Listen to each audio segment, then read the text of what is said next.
temi, perché diciamocelo, è evidente che da questo documento di economia e finanza che questo atto racconta tutto ciò che ogni cittadino vorrebbe per il nostro territorio, a prescindere dall'orientamento politico.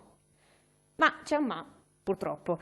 E il ma è quello che accompagna ogni anno la discussione e l'approvazione di questo documento. È un ma che mi attanaglia e immagino, anzi mi auguro, cominci ad interrogare anche voi.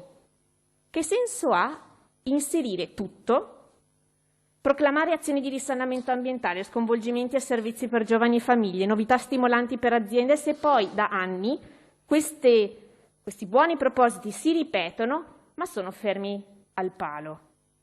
È un po' come quando, e molte colleghe mi capiranno, si chiede al marito appassionato di fai da te di sostituire quella lampadina rotta o di aggiustare la tapparella che è da mesi che è ferma e non si alza da settimane, anzi.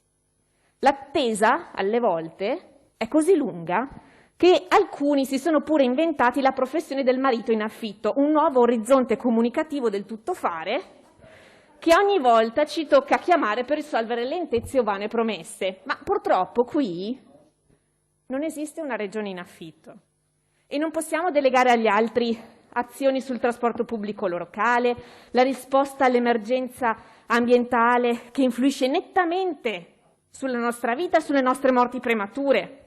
L'alternativa è cedere ciò che è già nostra autonomia, cosa che in effetti state facendo con le multi-utility, quindi la vendita di gas, elettricità in Veneto, che vendete ad altri pur di non affrontare il problema di competenza della Regione del Veneto, di facilitare la vita dei cittadini sommersi da bollette, contratti e consumi sempre più costosi e sempre più confusi.